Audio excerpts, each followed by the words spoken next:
성부와 성자와 성령의 이름으로 아멘.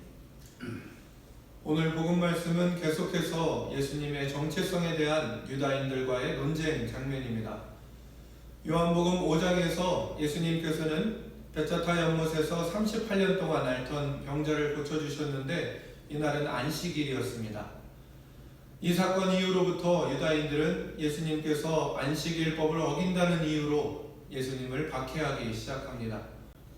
그들에게 있어서 예수님은 자신들이 누리고 있는 기득권이나 사회 체제를 전복시키려고 하는 매우 불편하고 위험한 인물이었을 것입니다.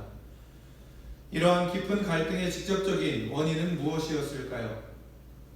요한복음은 계속해서 육적인 것과 영적인 것의 대립을 보여줍니다. 유다인 종교 지도자들과 예수님의 갈등은 육의 세계를 지키려는 자들과 영의 세계를 그곳에 침투시키려고 하는 첨예한 대립 양상처럼 보입니다. 이분법적 사고에 익숙한 현대인들에게 이것은 마치 육은 나쁜 것, 영은 좋은 것으로 인식되어서 영적인 것이 훨씬 중요하고 영적인 것에만 모든 것을 집중해야 하는 것으로 생각하기 쉽습니다. 그러나 이것은 큰 오해입니다. 육과 영 모두 하느님께서 주신 귀한 은총의 선물입니다. 하느님께서는 흙이라는 물질로 사람의 육체를 빚으셨고 거기에 숨이라는 영을 불어넣어 주셔서 사람을 완성하셨습니다. 그러고는 보시기에 참 좋았다고 말씀하셨습니다. 그런데 문제는 이 육과 영이 한쪽으로 너무 치우쳐진 불균형 상태에 있다는 것입니다. 우리는 육적인 것에 너무 몰두해 있습니다. 먹고 사는 문제, 육신의 건강, 겉으로 드러난 현상, 눈에 보이는 세계, 머리로 아는 지식 등 육적인 것에는 지대한 관심을 가지고 그것을 조금이라도 성장시키려고 가진 노력을 다합니다. 그러나 마음의 문제, 눈에 보이지 않는 것, 사랑, 평화, 신비, 자아 성찰 등 영적인 것에는 너무도 소홀하고 관심을 두지 않습니다. 그래서 예수님께서는 성서에서는 계속해서 영을 강조하고 있습니다. 그것은 영적인 것만 옳다라는 극단적인 주장이 아니라 한쪽으로 치우친 것을 바로잡고 불균형한 것을 균형 있게 만들어서 지으신 원래 모습대로 회복시키기 위함입니다. 오늘 유다인들을 대하는 예수님의 태도를 보십시오. 유다인들은 계속해서 예수님께 눈에 보이는 것, 기적, 증명, 논리, 율법 등으로 육적인 방법으로 자신들을 납득시키라고 요구합니다. 그래서 예수님께서는 실제로 많은 기적을 행하셨습니다. 그들이 원하는 대로 눈에 보이는 기적들을 보여주셨습니다. 그러나 그들은 그것을 보고도 믿으려 하지 않았습니다. 그래서 주님께서는 오늘 본문 32절에 이렇게 말씀하셨습니다. 내가 아버지께서 맡겨주신 좋은 일들을 많이 보여주었는데 그 중에서 어떤 것이 못마땅해서 돌을 들어 치려는 것이냐? 그들이 원하는 육적인 방법을 보여주었는데도 무엇이 못마땅하냐는 것입니다. 이 말에 유다인들은 사람인 주제에 왜 하느님 행세를 하느냐고 반문합니다. 육적인 것에 극단적으로 치우친 사람들에게 육과 영이 조화를 이루고 있는 예수님의 모습은 낯설고 이상한 것, 더 나아가서는 그래서는 안 되는 것, 하느님인 척하는 것으로 보인 것입니다.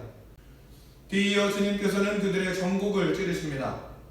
내가 아버지의 일을 하고 있지 않다면 나를 믿지 않아도 좋다. 그러나 내가 그 일을 하고 있으니 나를 믿지 않더라도 내가 하는 일만은 믿어야 할 것이 아니냐. 눈에 보이는 육적인 것만을 추구하는 그들에게 하느님의 영광을 드러내는 거룩한 일들, 예수님께서 행하신 수많은 사랑의 행동들, 그것만큼은 제대로 보고 믿어야 할 것이 아니냐는 말씀입니다. 그러나 육적인 것에 극단적으로 매여 있는 유다인들은 오히려 예수를 붙잡으려고 합니다. 예수께서는 그들의 손에서 벗어나셔서 다시금 하느님의 성령을 가득히 받았던 그 자리, 세례를 받으셨던 요단강 건너편으로 가시어 거기에서 머무르십니다. 이곳에서 주님께서는 무엇을 하셨을까요? 저는 주님이 그곳에서 기도하셨다고 확신합니다. 처음 성령을 받으셨던 그곳에서 하느님의 깊은 사랑을 묵상하고 되새김질하며 영적 양식을 공급받고 다시금 육과 영의 균형을 맞춰내는 자리, 주님은 그러한 기도의 자리로 향하셨습니다. 오늘날 우리가 살아가는 세상살이 또한 유다인들의 상황과 다르지 않다고 생각합니다. 저와 여러분을 포함한 수많은 현대인들이 육적인 것에 너무나도 치우쳐져 있는 시대, 그래서 한쪽 날개로만 날개짓을 하면서 삶의 의미와 행복을 찾으려고 안간힘을 쓰고 있는 시대, 제자리만 빙빙 돌면서 그것만이 전부라는 편견과 고정관념의 틀에 갇힌 시대를 살고 있습니다. 그러나 한쪽 날개로는 결코 앞으로 나아갈 수 없다는 사실을 우리는 너무나도 잘 알고 있습니다. 그렇기에 지금보다 더 나은 새로운 세계로 나아가기 위해서는 멈춰있는 한쪽 날개를 움직여야만 합니다. 그 날개의 이름은 영입니다. 이 영의 날개는 오랫동안 쓰지 않았기 때문에 움직이기가 쉽지 않습니다. 뻑뻑합니다. 움직이려면 아픕니다. 그래서 영적인 운동을 통해서 쪼그라든 근육들을 풀어주고 다시금 키워나가야 합니다. 그러한 최적의 운동이 바로 기도입니다. 규칙적인 운동을 통해서 영의 날개의 근육을 키우고 힘차게 날갯짓을 할 수 있도록 해야 합니다. 오늘 주님이 그러하셨듯이 나에게 부어주신 하느님의 사랑을 깊이 묵상하고 되새김질하면서 육과 영의 날개의 균형을 잡아가는 귀한 하루가 되시기를 간절히 소망합니다.